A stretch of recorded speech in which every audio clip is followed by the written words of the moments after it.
I need everybody to take your cell phones and your keys out of your pockets and handbags and hold them in the air.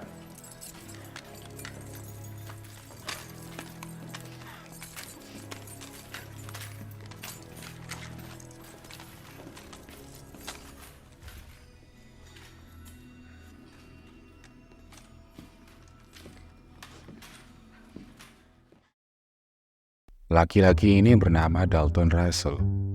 Dia adalah dalang dari perampokan Bank Manhattan Trust. Dia telah merencanakan perampokan ini sejak lama. Jadi semuanya sudah direncanakan dengan sangat matang, karena dia juga tidak hanya mengincar uang.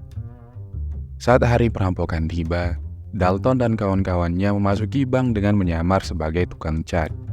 Awalnya, petugas tidak mencurigainya, sehingga Dalton dengan bebas melakukan aksinya.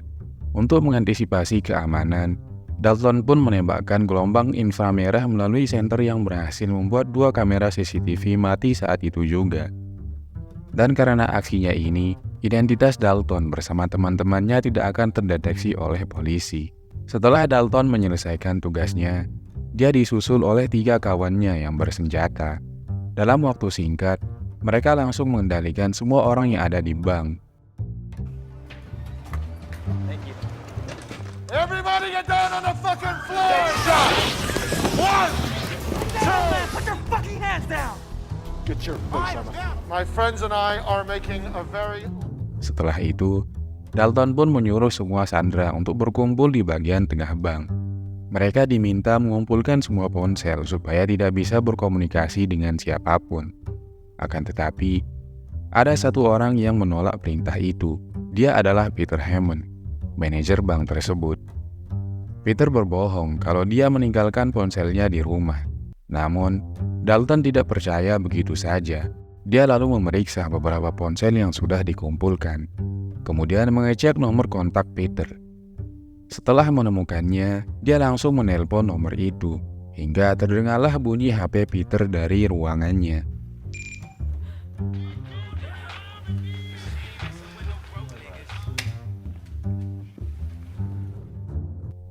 Seketika Peter langsung merasa ketakutan. Dia lalu berusaha meminta maaf, namun Dalton tetap memberikannya hukuman. Kejadian ini bisa menjadi pelajaran untuk para sandera yang lain, kalau mereka tidak boleh menolak permintaan para perampok ini. Setelah itu, Dalton pun menyuruh semua sandera untuk ganti baju. Dan karena ketakutan, tentu saja semua orang langsung menurutinya tanpa banyak protes. Namun, ternyata ada seorang nenek yang tidak ingin mengganti bajunya. Dia menganggap perampok ini tidak sopan, dan tanpa banyak kata, Dalton menyuruh temannya untuk membawa si nenek pergi dari tempat itu. Suasana penyanderaan pun kembali terkendali.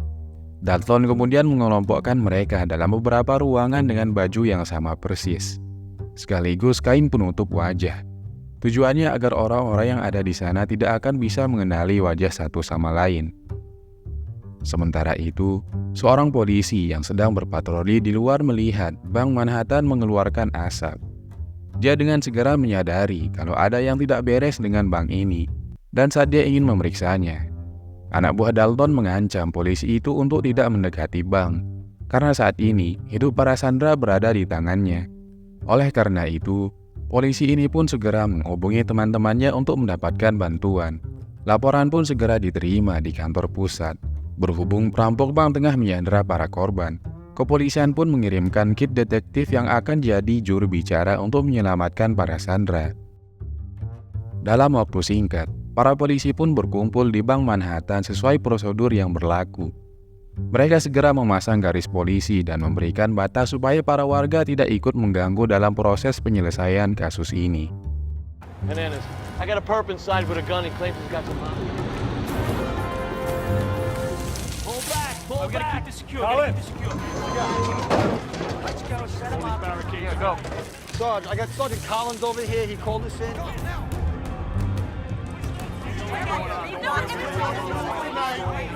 Tidak lama kemudian, kasus penyanderaan Bank Manhattan ini pun sampai di telinga Arthur Kate, direktur bank tersebut. Anak buahnya melaporkan kalau kini banknya telah dirampok, dan semua orang yang ada di sana sedang disandra. Akan tetapi, ada sesuatu yang lebih dikhawatirkan oleh Arthur, yaitu kotak deposit nomor 392 yang menyimpan barang pribadinya. Sayangnya sampai sekarang belum ada laporan mengenai kondisi bank, karena para polisi belum bisa memasuki bank tersebut.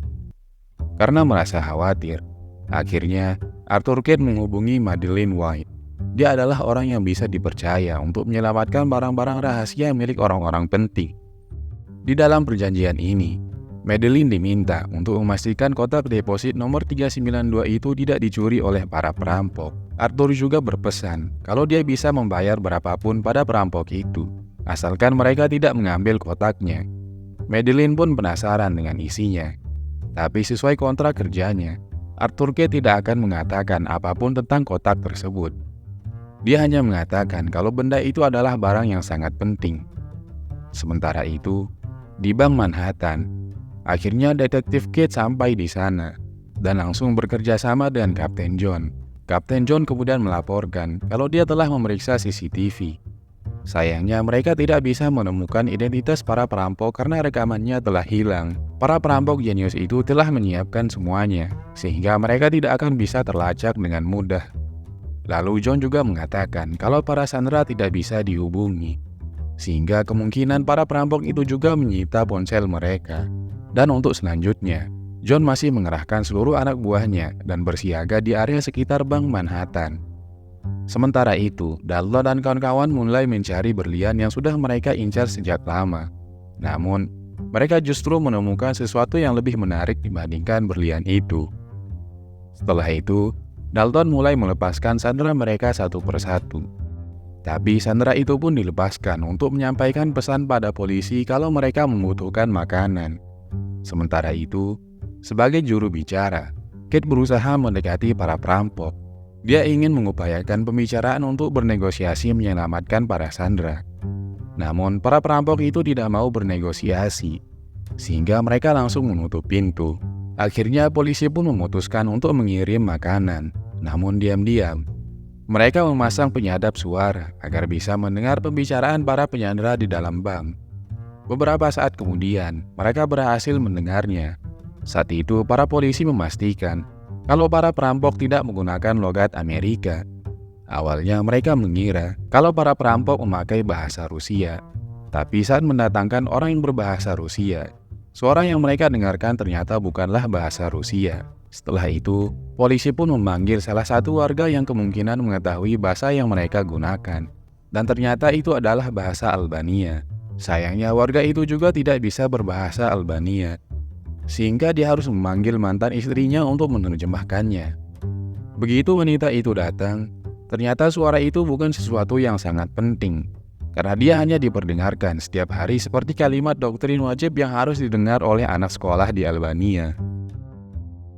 Dari sini, Kate baru menyadari kalau para perampok itu sudah mengetahui kalau mereka sedang disadap, sehingga para perampok itu memperdengarkan suara yang berbeda untuk membohongi polisi. There's a tape of him discussing how Albanian people are. You sure about that? I had to listen to all this nonsense in school.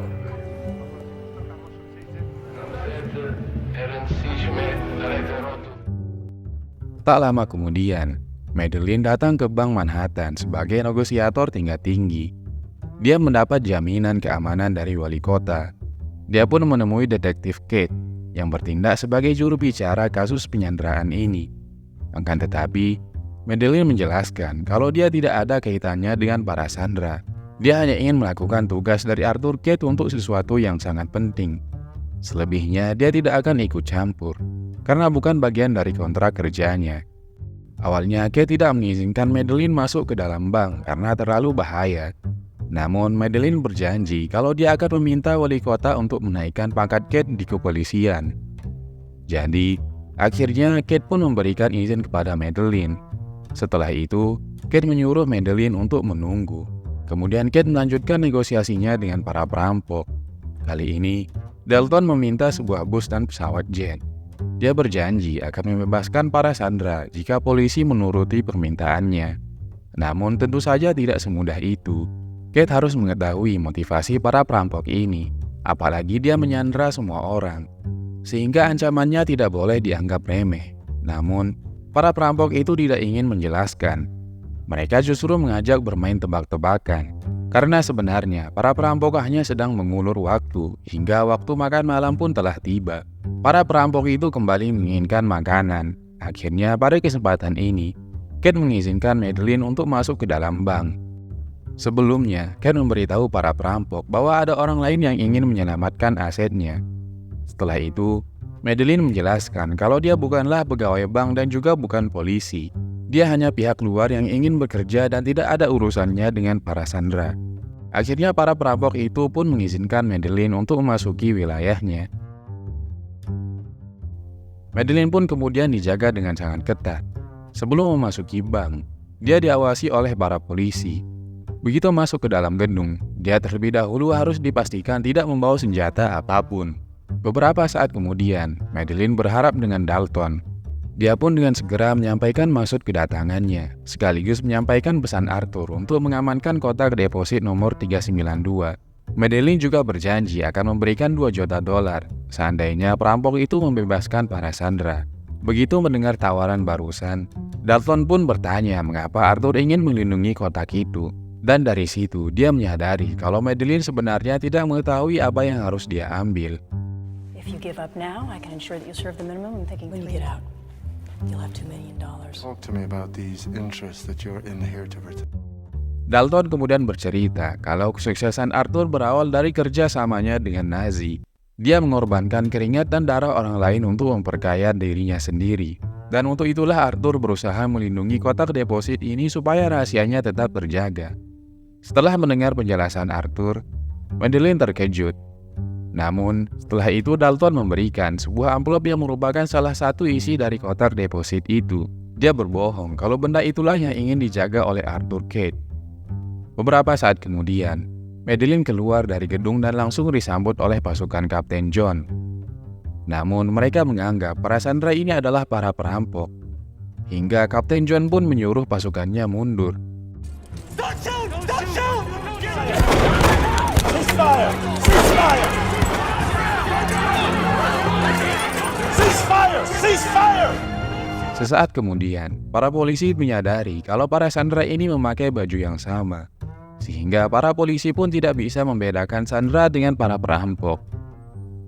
Akhirnya, sesuai dengan kesepakatan sebelumnya, pihak kepolisian pun menyediakan bus untuk semua sandera. Namun mereka tetap memeriksa sandera satu persatu sebelum para sandera itu masuk ke dalam bus. Anehnya, ketika polisi memeriksa Bank Manhattan, tidak ada uang yang telah hilang. Bahkan semua kotak deposito yang ada di sana juga masih lengkap. Kate pun semakin tidak mengerti dengan motivasi para perampok ini. Kate kemudian melaporkan semua hasil temuannya kepada atasan. Dan ternyata semua keterangan sandera itu mirip. Mereka mengaku kalau para perampok tidak melakukan kejahatan sama sekali, selain menebar ketakutan dan ancaman semata. Sebagian dari sandera itu memang punya riwayat kriminal, tapi Kate tidak punya alasan kuat untuk menghubungkan mereka pada kasus penyanderaan ini. Akhirnya setelah semua peristiwa menghebohkan ini selesai, polisi menutup kasusnya. Kate tetap penasaran dan dia kembali memeriksa data-data dari bank. Hingga akhirnya dia menemukan ada kotak deposito nomor 392 yang tidak tercatat di sana. Kate pun menghubungi Madeline untuk menanyakan ini kepada Arthur Kate. Namun, dulu Madeline ditugaskan untuk mengamankan kotak ini. Keesokan harinya, Madeline pun menemui Arthur. Berkat kepintaran Madeline, Arthur akhirnya mengaku kalau dia menyimpan cincin berlian Cartier yang dulunya milik perempuan Yahudi. Dari sini, Madeline menyadari kalau apa yang telah dilakukan oleh para perampok itu memang benar. Arthur Kate adalah orang yang jahat yang hanya peduli pada kekayaannya sendiri. Sementara itu, Dalton dan kawan-kawan kini sudah dibebaskan. Mereka berhasil mendapatkan berlian yang sudah mereka incar sejak lama. Sebenarnya, Dalton ini telah mendapatkan cincin Cartier itu. Namun untuk saat ini, dia justru memberikannya kepada Kate. Dia ingin agar detektif itu bisa mengusut kejahatan Arthur. Karena orang yang tega mengorbankan orang lain demi keuntungannya sendiri memanglah pantas mendapat hukuman yang setimpal.